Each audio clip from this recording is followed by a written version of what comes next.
আটাইতকৈ বিজেপিৰ সদস্যসকল হল প্ৰকৃত অনুৰাগী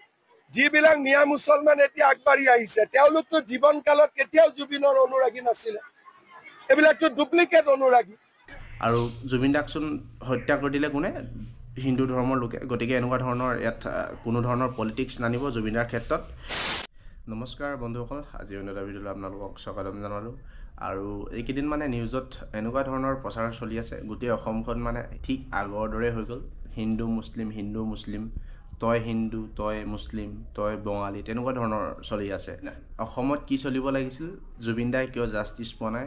কেতিয়া ন্যায় পাব তেখেতে আৰু তেখেতক কিয় হত্যা কৰিলে এই সমূহ প্ৰশ্ন আমাক লাগিছিলে আৰু মোৰ ভিডিঅ' বনাবৰ কোনো চখ নাছিল কিন্তু এনেকুৱা ধৰণৰ পলিটিক্সবিলাক চলি গৈছে আৰু সেই পলিটিক্সত মানে মানুহবিলাকে ইনভলভ হৈ গৈছে আৰু কিছুমান ব্যক্তিয়ে এতিয়া মানে হিন্দু মুছলিম তই মুছলিম এনেকুৱা ধৰণৰ কাজিয়া কৰি আছে ফেচবুকত বহুত দেখিলোঁ যোৱাকালি এটা নিউজ পাইছিলোঁ সেই নিউজটোত মানে এজন ইছলাম ধৰ্মৰ লোকৰ মানুহে জুবিনদাৰ সমাধি ক্ষেত্ৰত গৈ চুৰ কৰিলে আৰু তেখেতে চুৰ কৰিলে আৰু নিউজসমূহ দিছে এজন মুছলমান মানুহে এনেকুৱা ধৰণৰ চুৰ কৰিলে আৰু তাৰ তলত কমেণ্ট দিছে মুছলিমসকল এনেকুৱাই মুছলিমসকল তেনেকুৱাই এনেকুৱা ধৰণৰ কাজিয়া কৰি আছে আৰু তাত লিখিছে যে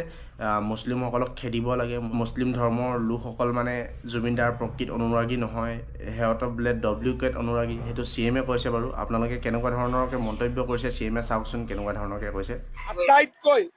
আটাইতকৈ বিজেপিৰ সদস্যসকল হল প্ৰকৃত অনুৰাগী আৰু যিবিলাক মিয়া মুছলমান এতিয়া আগবাঢ়ি আহিছে তেওঁলোকতো জীৱনকালত কেতিয়াও জুবিনৰ অনুৰাগী নাছিলে এইবিলাকতো ডুপ্লিকেট অনুৰাগী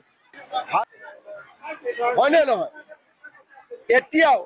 আমিতো পূজা সভাত সকলোৰে জুবিনৰ ফটো ৰাখো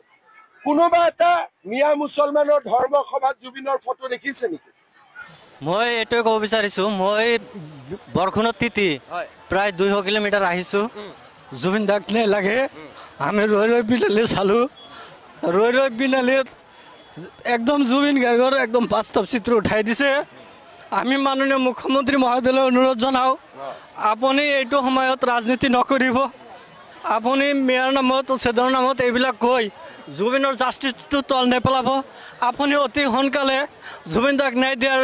ব্যৱস্থা কৰক এই মুখ্যমন্ত্ৰীলৈ মোৰ বিনম্ৰ আহ্বান তিৰোতা মানুহে মৰম কৰে সকলোৱে মামা বুলি কয় এই ক্ষেত্ৰত আপুনি জুবিন দাক জাষ্টিছ দিব আপোনাক আৰু সবেই বেছিকৈ ভাল পাব আৰু CM-এ যেতিয়া এই মন্তব্যসমূহ দিলে ডব্লিউকেট অনুৰাগী মুছলমান ধৰ্মৰ লোকক আৰু তেতিয়াৰ পৰা সিহঁতে লাগি গৈছে হিন্দু মুছলিম আৰু এনেকৈ হ'লে জুবিন দাই কেতিয়াও ন্যায় নাপায় মই আজি এই ভিডিঅ'ৰ জৰিয়তে কৈ দিছোঁ কেতিয়াও ন্যায় নাপায় আৰু এই সময়ত মানে আমাৰ জনতাবিলাকে একদম পূৰা চাই ট্ৰল কৰিছে কাৰোবাক কিবা কৈছে আৰু এতিয়া লাগি গৈছে হিন্দু মুছলিম গতিকে মই এইখিনিতে এটা কথা ক'ব বিচাৰোঁ জুবিন দাক হত্যা কৰা ব্যক্তিসকল কি ব্যক্তি আছিল আপোনালোকে উত্তৰ দিয়ক যোনসকলে তই হিন্দু তই মুছলিম কৰি লাগি আছে আৰু হিন্দু লোকসকলে কৈ আছে যে মুছলিম লোক এনেকুৱা মুছলিম মানুহবিলাক মানে এনেকুৱা ধৰণৰ বহুত লেতেৰা কিবা কিবি তেনেকুৱা ধৰণৰ কথা কৈছে আমাৰ অসমৰ সম্পদ আছিল জুবিন দা আৰু সেই জুবিন দাক কোনে হত্যা কৰিলে হিন্দু ধৰ্মৰ লোকে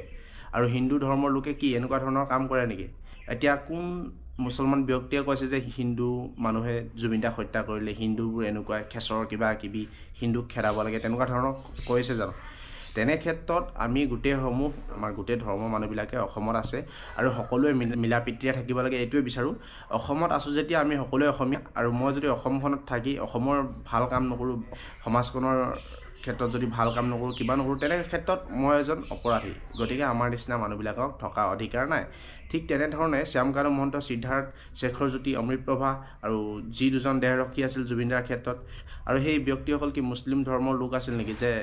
জুবিন দাক হত্যা কৰি দিলে তেনে ক্ষেত্ৰত সিহঁতক কি কৰিব লাগে সিহঁতক খেদিব লাগে মাৰিব লাগে ঘৰ ভাঙিব লাগে তোমালোকৰ মতে হিন্দু কেইজনমান ব্যক্তিয়ে কৈ আছে এনেকুৱা ধৰণৰ কমেণ্ট তেন্তে অসমৰ সম্পদক মাৰি পেলালে ন অসমৰ সম্পদক কোনে মাৰিলে হিন্দু ধৰ্মৰ লোকে মাৰিলে আৰু হিন্দু ধৰ্মটো খেচৰা মানুহে এতিয়া তেনেহ'লে মুছলিম যিসকল ধৰ্ম সম্প্ৰদায়ৰ মানুহ আছে তেখেতসকলে তেনেহ'লে কমেণ্ট কৰিব লাগিছিল হিন্দু জাতটোৱে তেনেকুৱা মানুহৰ উন্নতি হোৱাটো দেখিব নোৱাৰে মাৰি পেলালে তেনেকুৱা ধৰণৰ হয়নে নহয় বাৰু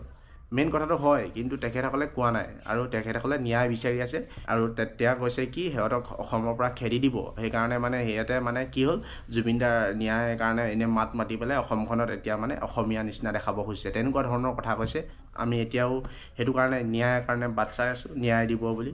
তেখেতে, কিন্তু তেখেতে এতিয়া মানে হিন্দু মুছলমান কৰি দিছে আৰু সকলো ধৰ্মৰ লোকে এতিয়া মানে কাজিয়া লাগি গৈছে, তই হিন্দু তই মুছলিম তেনেকুৱা ধৰণৰ চলি আছে। চ' এইবিলাক নকৰিব। আমাৰ মেইন পইণ্টটো আছিল জুবিন দাক হত্যা কৰিলে, কোনোবাই চুৰ কৰিছে, কোনোবাই কিবা কৰিছে, ধৰ্মক মানিব। আৰু জুবিন দাকচোন হত্যা কৰি দিলে কোনে? হিন্দু ধৰ্মৰ লোকে। গতিকে এনেকুৱা ধৰণৰ ইয়াত কোনো ধৰণৰ পলিটিক্স নানিব জুবিনদাৰ ক্ষেত্ৰত। আৰু আমি ন্যায় বিচাৰি আছোঁ আৰু ন্যায় বিচাৰি যাম। আৰু এনেকুৱা ধৰণৰ প্ৰশ্নত মানে এনেকুৱা ধৰণৰ কামত এনেকুৱা ধৰণৰ কথাত আপোনালোকে ডাইভাৰ্ট নহ'ব। আৰু ডাইভাৰ্ট হোৱাসকল এইটো নাই বুলি ক'ম আৰু, যিসকলে মানে ডাইভাৰ্ট হৈ পেলাই তই মুছলিম তই আমুক তই তামুক কৈ পেলাই কাজিয়া লাগি আছে, তেনেকুৱা ব্যক্তি যদি সৰহসংখ্যক থাকে অসমত, তেন্তে আমি জুবিনদাৰ ন্যায় নাপাওঁ, কেতিয়াও নাপাওঁ। আমি চিঞৰি চিঞৰি মৰি যাম, তথাপিও ন্যায় নাপাওঁ। আৰু ভিডিঅ'টোত ইমানখিনি কথা ক'বলগীয়া আছিল, আপোনালোকৰ আগত শ্বেয়াৰ কৰিলোঁ। আৰু যদি বুজি পায় ন্যায়ৰ ক্ষেত্ৰত লাগি থাকক, আৰু যদি বুজি নাপায় এনেকৈ ধৰ্মৰ লগত কাজিয়া কৰি থাকক।